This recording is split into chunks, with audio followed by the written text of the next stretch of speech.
हरियाणा चौपाल में आपका स्वागत है और मैं हूं आपके साथ लोकेश लकी जगवानी। खबरों की शुरुआत करते हैं विस्तार के साथ। कुरुक्षेत्र में 48 कोस के धार्मिक स्थलों पर प्रधानमंत्री का संवाद सुनने के लिए कुरुक्षेत्र के सांसद, नायब सैनी, थानेसर विधायक सुभाष सुधा धर्मनगरी के ऐतिहासिक श्री स्थानेश्वर महादेव मंदिर पहुंचे। कार्यक्रम से पहले सांसद, नायब सैनी और थानेसर विधायक सुभाष सुधा ने धर्मनगरी के ऐतिहासिक श्री स्थानेश्वर महादेव मंदिर में मंचासीन संतों का आशीर्वाद लिया। भगवान केदारनाथ से ऑनलाइन प्रणाली से प्रधानमंत्री नरेंद्र मोदी और पंचकुला से मुख्यमंत्री मनोहर लाल जुड़े, जबकि धर्मनगरी कुरुक्षेत्र के ऐतिहासिक श्री स्थानेश्वर महादेव मंदिर से महंत बंसीपुरी महाराज के मार्गदर्शन में संत समाज जुड़ा।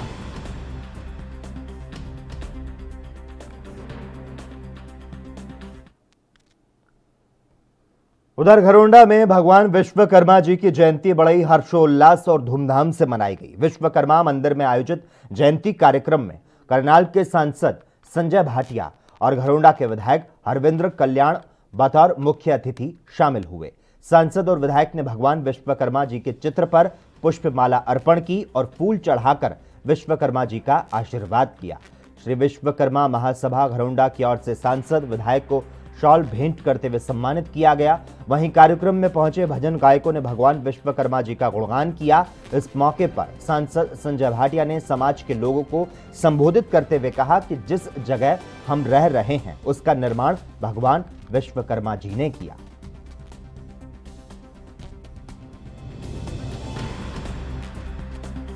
विश्वकर्मा जी का जिस तरह जिन्होंने उन्हें सृष्टि का निर्माण किया, रचिता है जो अब हम जिस दुनिया में जी रहे हैं उसके वो रचिता है। हम सब उनको मानने वाले हैं, हम उनकी उपासना करने वाले हैं, हम उनके पद पर चलने वाले हैं। आज जो भी लोग उनको मानने वाले हैं सब एक अच्छे देश का, एक अच्छे प्रदेश का। और मैं बधाई देता हूँ यहाँ के आयोजकों को, एक बड़ा अच्छा सत्संग का और बड़ा भावमय कार्यक्रम की उन्होंने रचना की। और मैं धन्यवाद करता हूँ अपने भाई हरविंदर जी को, जिन्होंने मुझे इस कार्यक्रम के लिए कहा कि आप 5 मिनट होके जाएंगे। मैं आप सब लोगों का भी आभार व्यक्त करता हूं कि आपने इस कार्यक्रम में आके इस कार्यक्रम की शुरुआत। देखिए, हर वर्ष विश्वकर्मा जयंती घरोंडा के अंदर पूरा समाज मिलकर, सर्व समाज मिलकर बहुत ही हर्षोल्लास के साथ मनाता है। आज का कार्यक्रम भी बहुत अच्छे तरीके से इस कार्यक्रम का आयोजन किया गया, जिसके लिए मैं पूरी कमेटी को बहुत बहुत बधाई देता हूँ, शुभकामनाएं देता हूँ। और भगवान विश्वकर्मा जो कि सृष्टि के रचयिता थे, उनके नक्शे कदम पर चलते हुए हर व्यक्ति को ये भाव अपने अंदर रखना चाहिए कि वो समाज के लिए क्या निर्माण कर सकता है, समाज के लिए ऐसी क्या नई चीज़ कर सकता है जिससे समाज को सुख पहुँचे, लाभ पहुँचे, खुशी मिले। ऐसा भाव हर व्यक्ति को अपने मन में रखना चाहिए। और मैं समझता हूँ कि जिस प्रकार से ये समाज एक मेहनतकश समाज है, आज पूरे समाज के अंदर ज़रूरत है शिक्षा ज़्यादा से ज़्यादा उसका प्रसार करने की, बच्चों के अंदर अच्छे संस्कार डालने की, और एक सही दिशा से मैं हर बच्चे को हम एक अच्छा इंसान बना। विश्वकर्मा दिवस के अवसर पर हरियाणा के भिवानी में तोशाम ऑटो मार्केट में शानदार कार्यक्रम आयोजित किया गया। इस अवसर पर ऑटो मार्केट के दुकानदारों ने भगवान विश्वकर्मा को पुष्प अर्पित किए और विश्वकर्मा दिवस मनाया गया। विश्वकर्मा दिवस के अवसर पर भजन कीर्तन का आयोजन किया गया और भंडारा किया गया।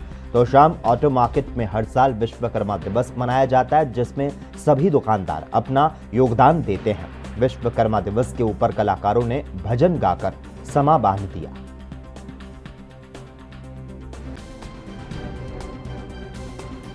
विश्वकर्मा दिवस के अवसर पर आपको बता दें, तोशाम ऑटो मार्केट में कार्यक्रम का आयोजन किया गया। इस अवसर पर ऑटो मार्केट के दुकानदारों ने भगवान विश्वकर्मा को पुष्प अर्पित किए और विश्वकर्मा दिवस मनाया गया।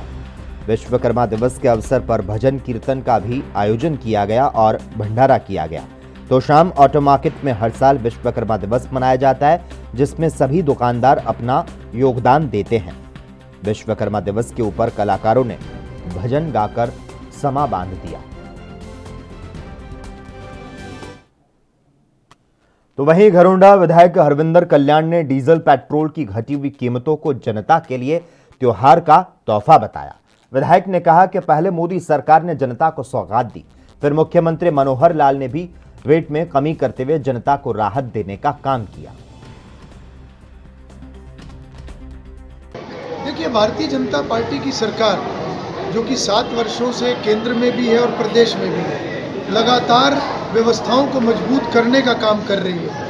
और जहाँ तक तेल की बात है, निश्चित रूप से कीमतें बढ़ी हैं क्योंकि इंटरनेशनल मार्केट, इंटरनेशनल रेट से ये संबंधित होता है। मगर प्रधानमंत्री नरेंद्र मोदी जी और मुख्यमंत्री मनोहर लाल जी ने कहीं ना कहीं एक बड़ा ये कदम उठाया है, क्योंकि समाज के अंदर कहीं ना कहीं इस बढ़ती हुई कीमतों को लेकर समाज के अंदर थोड़ा दिक्कत सब महसूस कर रहे थे, क्योंकि इससे एक आर्थिक बोझ हर परिवार के ऊपर पड़ता है, हर वर्ग के ऊपर पड़ता है। तो ये कदम उठाकर एक बड़ी राहत देने का काम किया है, एक बड़ी सौगात माननीय प्रधानमंत्री जी ने दी है और बाद में मुख्यमंत्री जी ने की।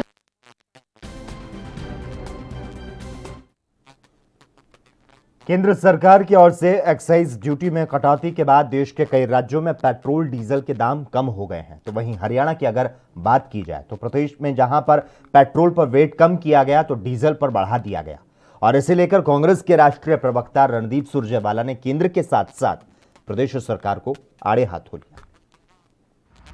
लूट की झूठ देखिए, मोदी जी ने साल 2021 यानी इस साल 26 रुपया डीजल पर कीमतें बढ़ा दी प्रति लीटर, 10 रुपया लीटर कम करके शेखी बगार रहे हैं कि बहुत बड़ा दीपावली का तोहफा दे दिया। और बड़े मियां तो बड़े मियां, छोटे मियां सुभान अल्लाह। खट्टर साहब और दुष्यंत चौटाला जी ने क्या किया? पेट्रोल पर 1 रुपया 12 पैसे प्रति लीटर वैट कम कर दिया और डीजल पर 1 रुपया 78 पैसे प्रति लीटर वैट बढ़ा दिया, और फिर शेखी बगार रहे हैं कि बड़ा वैट कम कर दिया। अरे शर्म करिए, पेट्रोल पर 1 रुपया 12 पैसे प्रति लीटर कम करते हैं और डीजल पर 1 रुपया 78 पैसे प्रति लीटर बढ़ाते हैं। किसान की पीठ में एक बार फिर खंजर घोंपते हैं। ऐसी सरकारों को देशवासियों, हरियाणा वासियों, चलता करने का समय आ गया है, क्योंकि धोखा, लूट और झूठ यही इनका तकिया। हरियाणा बीजेपी के प्रदेश अध्यक्ष ओपी धनखड़ ने ऐलनाबाद उपचुनाव में मिली हार के बाद कांग्रेस और इनेलो को आड़े हाथों लिया। धनखड़ ने कहा कि अभय चौटाला अपने बयान पर कायम नहीं रहे, वो वचनवीर नहीं बल्कि बयानवीर हैं। वहीं पूर्व सीएम भूपेंद्र सिंह हुड्डा पर निशाना साधते हुए कहा कि G23 और दलित अध्यक्षों में खींचतान ने कांग्रेस की लुटिया डुबोई, जबकि बीजेपी का उपचुनाव में अच्छा प्रदर्शन रहा क्योंकि हमारा संगठन दमदारी से लड़ा।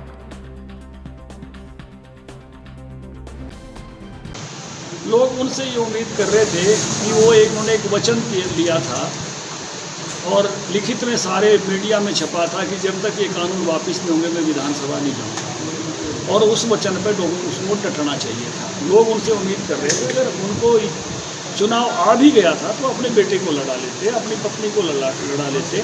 उन्होंने उस वादे को, जो कहते हैं ना, प्राण जाए पर वचन न जाए, इसलिए उनके बारे में ये कहा गया कि ये वचनवीर नहीं है, ये बयानवीर है। पहली बात तो ये है, इसलिए वहाँ की जनता ने भी उनको बहुत पसंद नहीं किया और उनके वो जो वोट का मार्जिन था वो आधा घटा दिया। और दूसरी बात जो मैं कह रहा हूँ, ये कह रहा हूँ कि इन कानूनों के बारे में भी लोगों को बहुत सारी जानकारी हो गई है कि जो मुद्दे बनाए गए थे वो मुद्दे हैं नहीं। इसलिए ऐलनाबाद में किसानों ने भी हमको अच्छी वोटिंग की है। हम 60,000 वोट पे पहुँचे। इस बार 10% वोट हमारा बढ़ा है, जिसमें किसानों की भी हिस्सेदारी है, बाकी सबकी भी है, दस्तकारों की भी है, मजदूर लोगों की भी है, गरीबों की भी है, लेकिन किसानों की भी हिस्सेदारी। पार्टी के अध्यक्ष, कांग्रेस पार्टी के विधायक दल के नेता भूपेंद्र हुड्डा जी, कांग्रेस के सभी महारथियों को जरूर सोचना चाहिए कि 7 साल का हमारा राज चला हुआ है, फिर भी उनकी जमानत क्यों नहीं। तो इसलिए ये विपक्ष जो है, एंटी इनकम्बेंसी होती है सरकारों के खिलाफ, ये विपक्ष के खिलाफ एंटी इनकम्बेंसी हो रही है। और विपक्ष की जिस प्रकार की और G23 जिस प्रकार की धड़ेबंदी और जिस प्रकार से दलित वर्ग से आने वाले अध्यक्षों को, चाहे वो तंवर जी थे, चाहे शैलजा है, संगठन नहीं बनाने देना। ये जो एक तरह की, मैं कहूँगा कि कुछ लोगों ने कांग्रेस पार्टी में भी जो दादागिरी चला रखी है, और जिसके कारण से कांग्रेस का संगठन, कांग्रेस की अध्यक्षा ने भी कहा कि वो क्या करें। मैं इस बात को दावे से कह सकता हूँ कि मेरी पार्टी का परफॉर्मेंस इसलिए अच्छा हुआ कि मेरा संगठन दमदारी से लड़ा। इसलिए जो कांग्रेस की दुर्गति पिछले दिनों को उनके महारथियों ने की है, उसका हरियाणा चौपाल में खबरों का सिलसिला लगातार जारी रहेगा। हम यहां पर रुकते हैं एक छोटे से ब्रेक के लिए।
ब्रेक के बाद हरियाणा चौपाल में एक बार फिर से आपका स्वागत है।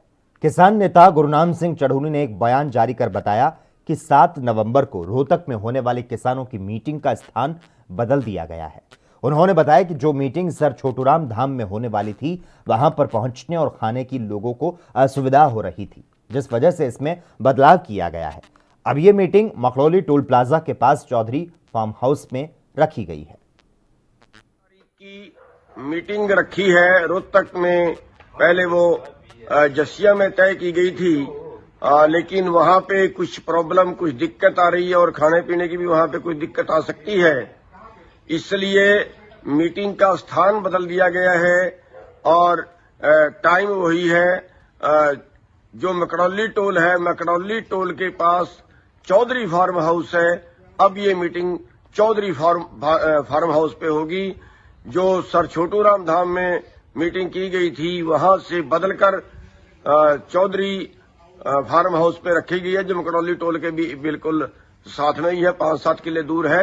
तो सभी भाइयों से अनुरोध है कि 7 तारीख को सुबह 10 बजे मकड़ौली टोल के पास चौधरी फार्म हाउस पे सभी संगठनों के प्रतिनिधि, सभी टोलों के प्रतिनिधि और भी जो भाई आंदोलनकारी समाज से भी अपनी राय देना चाहे, वो सभी भाई वहां पे सादर आमंत्रित हैं।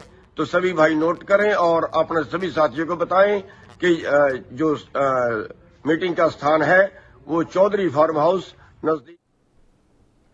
चरखी दादरी में 7 नवंबर को एक कार्यक्रम में जेजेपी सुप्रीमो अजय सिंह चौटाला, कृष्णलाल पंवार दादरी पहुंचेंगे। इसी को लेकर बाबा स्वामी दयाल धाम पर सर्वजात महापंचायत का आयोजन किया गया, जिसमें सर्वसम्मति से फैसला लिया गया कि किसी भी सार्वजनिक कार्यक्रम में जेजेपी बीजेपी नेताओं का विरोध किया जाएगा। बोगाट खास के प्रधान बलवंत ने बताया कि पंचायत में इलाके के प्रमुख खापे पहुंचे हैं और सभी ने फैसला लिया कि 7 नवंबर को अजय सिंह चौटाला का भारी विरोध किया जाएगा और इसका विरोध करने के लिए भारी संख्या में गांव से किसान ट्रैक्टरों के माध्यम से दादरी पहुंचेंगे।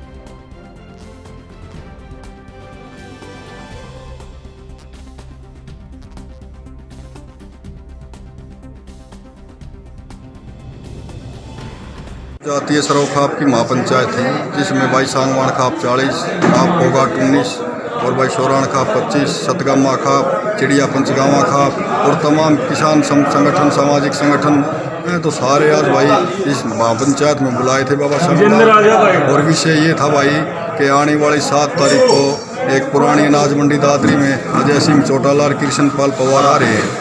तो भाई संयुक्त किसान मोर्चा के अनुसार जैसे कि बीजेपी जेजेपी को लीडरों का भाई बहिष्कार कर रखा है, तो उस दिन भी भाई इनका शांतिपूर्वक तरीके से अनुशासन में रहकर भारी संख्या में इनका विरोध किया जाए। साल 2015 के बरगाड़ी बेअदबी मामले में पंजाब पुलिस की एसआईटी ने रोहतक की सुनारिया जेल में बंद डेरा सच्चा सौदा सिरसा के प्रमुख गुरमीत राम रहीम से 8 नवंबर को पूछताछ करने का फैसला किया है। इस संबंध में एसआईटी के मुखिया और आईजी सुरिंदर पाल सिंह परमार ने पंजाब हरियाणा उच्च न्यायालय के आदेश का हवाला देते हुए रोहतक के जिला मजिस्ट्रेट को पत्र भेजकर सूचना भेज दी है। परमार ने उनसे सुनारिया जेल प्रशासन को अवगत करवाने का आग्रह किया है ताकि उच्च न्यायालय की हिदायत का पालन हो सके।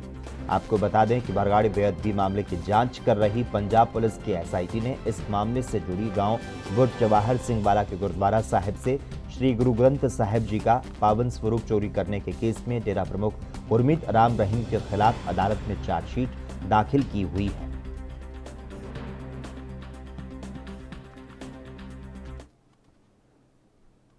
बहादुरगढ़ में वाहन ईंधन पर चढ़ा महंगाई का रंग कुछ उतरा तो दीपावली पर आम आदमी को राहत मिली।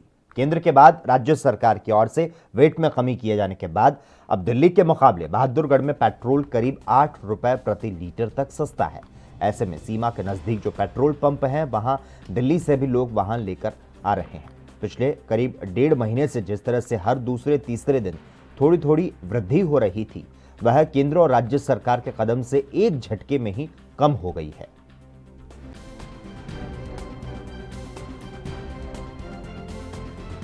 दिक्कत तो मैडम बहुत आ रही है क्योंकि सैलरी वैलरी बढ़ रही नहीं है, मालिक भी मनमर्जी करता है और इधर दाम हर चीज़ पे बढ़े जा रहे हैं, गैस पे भी बढ़े जा रहे हैं, पेट्रोल पे भी बढ़े जा रहे हैं।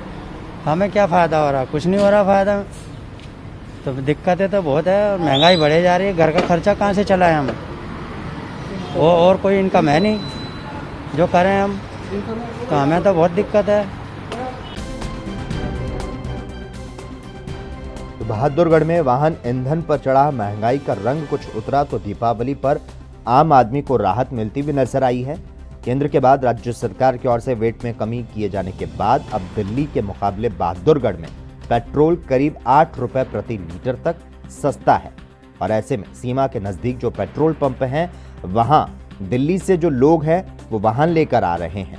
पिछले करीब 1.5 महीने से जिस तरह से हर दूसरे तीसरे दिन थोड़ी थोड़ी वृद्धि देखी जा रही है वो केंद्र और राज्य सरकार के कदम से एक झटके में ही अब कम होती दिखाई दे रही है।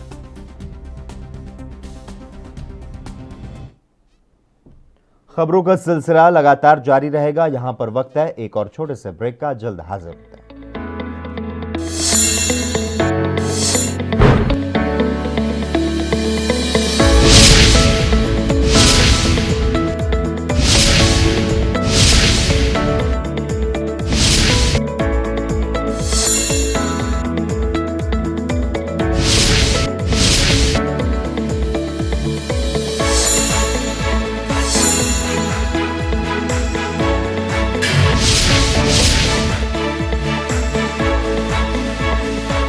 खबरों में आगे बढ़ते हैं। दीपावली पर पटाखे फोड़ने को लेकर लगे प्रतिबंध के बाद भी हरियाणा के फरीदाबाद में आतिशबाजी हुई।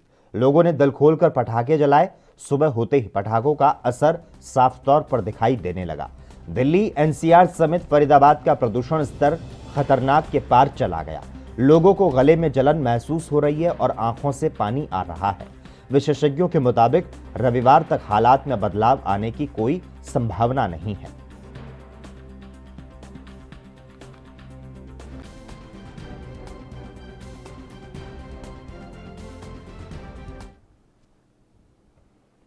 केंद्र सरकार और राज्य सरकार ने आम जनता को पेट्रोल और डीजल के दामों में एक्साइज और वेट घटाकर एक बड़ी राहत दी है। करनाल जिले में परसों के मुकाबले आज पेट्रोल और डीजल के रेट में काफी कमी देखने को मिल रही है।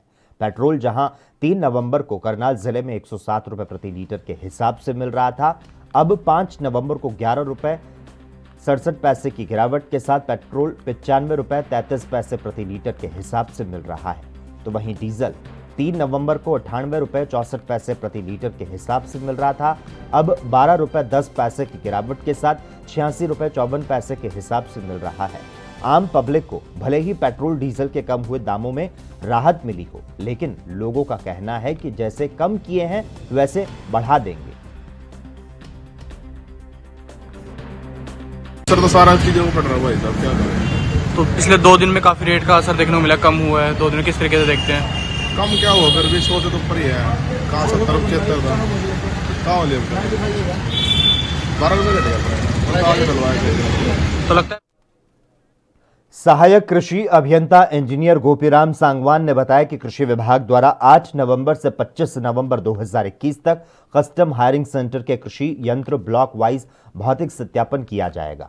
उन्होंने बताया कि जिन किसानों ने फसल अवशेष प्रबंधन के कृषि यंत्र जैसे super seeder, paddy straw chopper, zero drill, mulcher, happy seeder आदि कृषि यंत्र खरीदकर उनके बिल विभागीय पोर्टल पर 9 अक्टूबर तक अपलोड कर दिए थे, उनके कस्टम हायरिंग सेंटर के कृषि यंत्रों के भौतिक सत्यापन के लिए विभाग की ओर से कार्यक्रम तय कर दिया गया है। कृषि विभाग की टीम की ओर से CHC का निरीक्षण साइट पर जाकर किया जाएगा।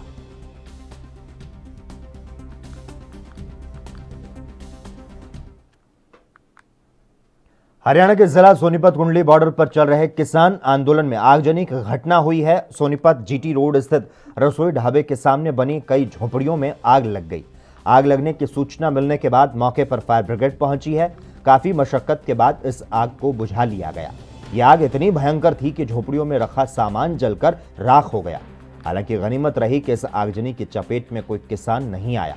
सूचना मिलने के बाद सोनीपत से फायर ब्रिगेड और पुलिस थाना पुलिस मौके पर पहुंची और किसानों के साथ मिलकर इस आग पर काबू पाया गया।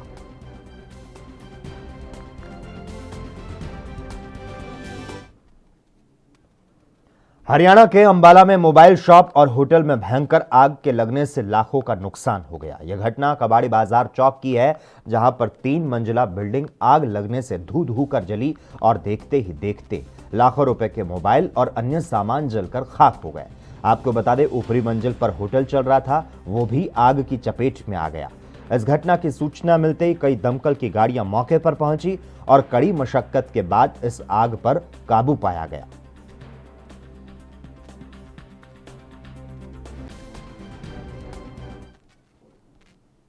उधर कुरुक्षेत्र के शाहबाद उपमंडल के गांव नलवी के स्टेट हाईवे पर रफ्तार के कहर के चलते कार एक्सीडेंट में 5 लोगों की मौके पर ही दर्दनाक मौत हो गई। पुलिस प्रशासन ने मौके पर पहुंचकर क्रेन की मदद से शवों को दुर्घटनाग्रस्त कार से बाहर निकाला और पोस्टमार्टम हाउस कुरुक्षेत्र हॉस्पिटल के लिए रेफर कर दिया। मौके पर मौजूद शाहबाद SHO प्रेमचंद्र ने कहा कि सूचना मिली थी कि हाईवे पर एक कार सड़क के साइड में पेड़ से टकरा गई, तो वहीं पुलिस मौके पर पहुंची और क्रेन की मदद से दुर्घटनाग्रस्त कार से 5 शवों को बाहर निकालकर पोस्टमार्टम के लिए भेजा गया।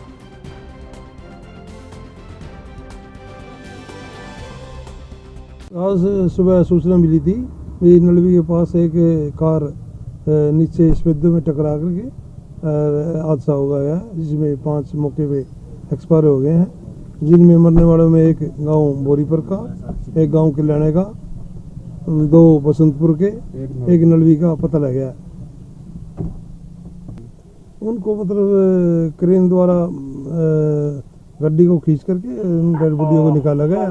अब सभी शवों को मतलब पोस्टमार्टम के लिए LNGP अस्पताल कुरुक्षेत्र भेज दिया और कार्रवाई करवा के उनको पोस्टमार्टम करवा जाएगा। शव को कितनी मशक्कत के बाद निकाला जाएगा? शव को मतलब काफ़ी मशक्कत के बाद क्रेन मंगवा कर फिर निकाला गया। कार्रवाई है मतलब इंसिडेंट अचानक हुआ है, ये अनबैलेंस होने के कारण। और इसी के साथ ही हरियाणा चौपाल में बस इतना ही। देश और दुनिया के तमाम अहम खबरों के लिए लगातार आप देखते रहिए ANB न्यूज़।